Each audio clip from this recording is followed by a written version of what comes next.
nécessaire, mais c'est possible et c'est indispensable. C'est tout le sens de l'appel qui a lieu à la grève, à la mobilisation pour le 28 avril, non seulement pour le retrait de ce projet de loi qui est une véritable imposture, mais aussi pour porter d'autres projets que celui-là, pour une meilleure protection des salariés, mais aussi un autre projet de société que celui qui est véhiculé à ce moment et maintenant depuis trop longtemps par le patronat, par le MEDEF et par ceux qui sont à ses ordres, c'est-à-dire les dirigeants successifs. Il faut redonner le pouvoir au peuple et je trouve tout à fait intéressant ce qui se passe en ce moment partout en France et comme il s'est passé cette nuit à Nice avec les Nuits debout. Et je tiens à féliciter ces initiatives citoyennes. Et dis, oh copain, dis que ce soir on recommence. Donc ce soir on me dit qu'on recommence. Ouais, à 19h place Garibaldi. 19h place Garibaldi. Et tous les soirs. En tout cas, dès demain, dès lundi, dans les services publics, dans les entreprises, il nous faut convaincre nos collègues. Il faut aller discuter avec eux. Il faut leur proposer l'adhésion aux organisations syndicales. Je crois qu'il y a assez d'organisations syndicales pour que ça corresponde à chacun. Il faut amplifier en tout cas ce mouvement de fond qui est en train de faire trembler la France et l'Europe. On a reçu des messages d'un peu partout de soutien, et notamment de nos collègues espagnols, italiens, qui nous disent qu'il faut lutter, qu'on a raison, et qu'eux, ils payent en ce moment le prix fort de ces politiques. Et c'est un grand mouvement de fond que nous avons commencé, que nous continuerons jusqu'au bout, au moins jusqu'au retrait de ce projet de loi. Merci mes camarades. Bravo.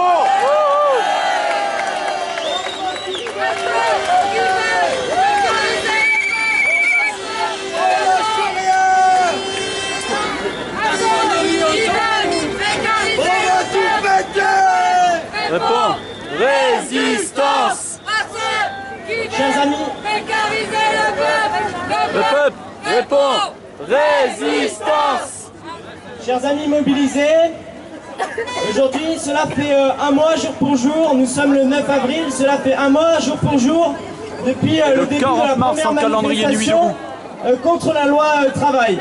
Où en est-on aujourd'hui dans le pays? Où en est-on de l'état de la mobilisation un mois après?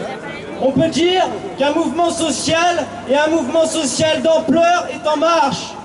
Ce sont 3 journées d'action interprofessionnelles qui ont eu lieu en l'espace d'un mois.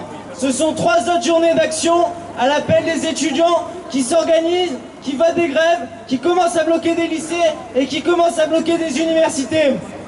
Les Nuits debout. Ce sont des nuits debout qui s'organisent partout en France et c'est une aspiration des citoyens à répondre autrement, à faire de la politique autrement, à une autre répartition des richesses, à un autre projet social, à une société plus égalitaire et pas au service des intérêts des puissants et des multinationales.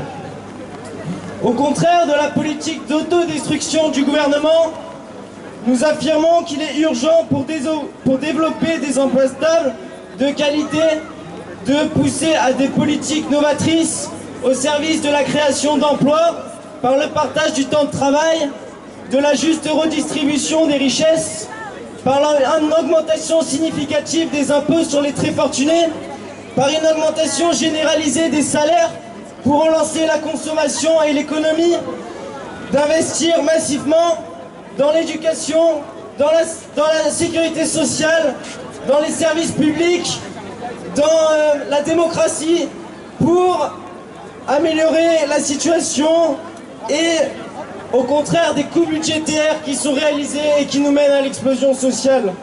Et en ce sens, contre la loi travail et pour la conquête de nouvelles garanties et protections collectives, la mobilisation ne s'arrête pas là, la mobilisation continue, elle doit s'amplifier plus que jamais. On est déterminés et nombreux et le 28 avril, à l'appel des organisations syndicales, une grande journée de grève et de manifestation aura lieu dans ce pays. Je vous remercie.